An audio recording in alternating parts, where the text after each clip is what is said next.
अस्सलाम वालेकुम वरहमतुल्लाहि वबरकातुहू। भाइयों, अभी कोलकाता के मेयर और मिनिस्टर जनाब फरहाद हकीम साहब का वीडियो मेरे एक दोस्त ने इरसाल किया है।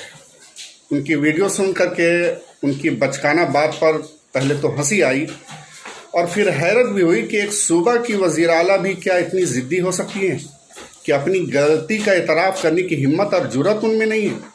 क्या उनको इतनी भी बात मालूम नहीं कि गलती का एतराफ़ कर लेना ये बड़प्पन की बात होती है। गिरते हैं मैदान में शहसवार ही, गलती उसी से होती है जो अमली मैदान में होता है। फरहाद हकीम साहब से बहुत ही अदब के साथ सवाल है कि आपने जो वीडियो जारी किया है क्या ये दीदी की तरफ से है? क्योंकि इसमें आपने कहीं भी ये नहीं कहा है कि दीदी को अफसोस है या दीदी ने अपने भूल का एतराफ़ किया है। अगर वीडियो आपने ज़ाती तौर पर जारी किया है तो मुझे आप जैसे मुसलमान पर अफसोस है बौबिदा। आप कुरान की दिफा के बजाय अपने लीडर की दिफा करते नज़र आते हैं। बहुत अफसोस है आप पर। अल्लाह आपको समझ भी दे और अल्लाह आपको हिदायत भी दे, मैं ये दुआ करता हूँ। आप इधर उधर की बात मुसलमानों से हरगिज़ ना करें।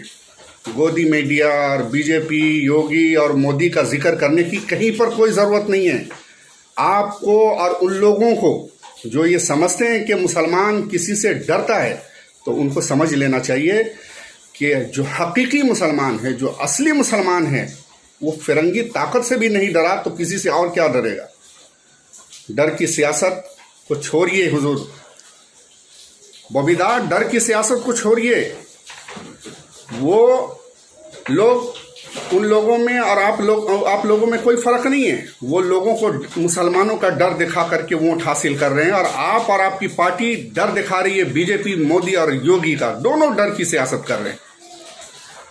आपने अपनी वीडियो में कहा है कि कुछ मुसलमान के अलावा किसी कम्युनिटी ने अपने रद्द अमल का इजहार नहीं किया है। पहली बात तो आपकी ये बात सुन करके मुझे बेहद खुशी हुई और फ़ख्र है हमारी कौम के ऊपर कि हमारी कौम हर कुछ बर्दाश्त कर सकती है लेकिन कुरान की तौहीन बर्दाश्त नहीं कर सकती है।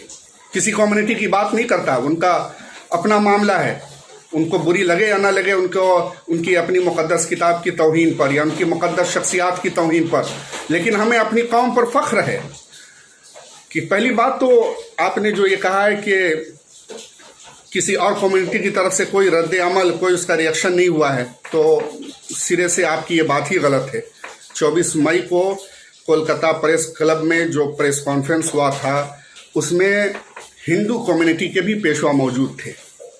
और अगर किसी कम्युनिटी को अपनी मजहबी किताबों की तौहीन पर तकलीफ़ नहीं होती है तो मुसलमानों को भी ना हो। ये कहाँ के लॉजिक है भाई? ये लॉजिक आप ही समझ सकते हैं और ये आप ही की बस की बात है।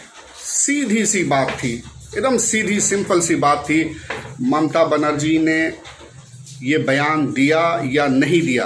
अगर नहीं दिया है और उसे एडिटिंग करके वायरल किया गया है तो उस चैनल पर मुकदमा कीजिए, और अगर दिया है बयान तो माफ़ी मांग कर उसे ख़त्म कीजिए। फरहाद हकीम साहब, ये एक मजहबी मामला है, उसे हल्के में मत लीजिए। अमन और शांति का गहवारा बंगाल को रुस्वा मत होने दीजिए। आप वज़ीर आला से कहें, अगर वो आपकी बात सुनने के लिए तैयार हैं, कि वो फ़ौरन अपने बयान को वापस ले और माफ़ी मांगे, वरना बंगाल की आवाम आपको सर पर बैठाना जानती है तो आपको गिराने का भी हक रखती है। और मैं चमचों से, उन चमचों से, नाम नहाद मुसलमानों से जो कुरान की दफ़ा में खड़े होने के बजाय, कुरान के साथ खड़े होने के बजाय वो अपने लीडर की दफ़ा में खड़े नज़र आ रहे हैं और उनकी तरफ से जो है मुख्तलिफ़ किस्म की बातें बना रहे हैं, मैं ये समझता हूँ कि ईमान नाम की कोई चीज़ उनकी बाकी नहीं रह गई है। सबसे पहले आपका ईमान है, कलमा है, सबसे पहले जो है आपका कुरान है, सबसे पहले आपके नबी का एहतराम है, उसके बाद फिर किसी की जो है किसी से कोई ताल्लुक़ हो सकता है। आप खुदा के नहीं हुए, आप खुदा के कलाम के साथ, खुदा के कलाम के एहतराम के लिए खड़े नहीं हुए, तो कैसे मुसलमान हैं आप? मुझे अफसोस है चमचाखोर और लुकमाखोर, हरामखोर मुसलमानों के ऊपर जो कुरान की दफ़ा में खड़े होने के बजाय जो है अपने लीडर की दफ़ा में खड़े हो रहे हैं।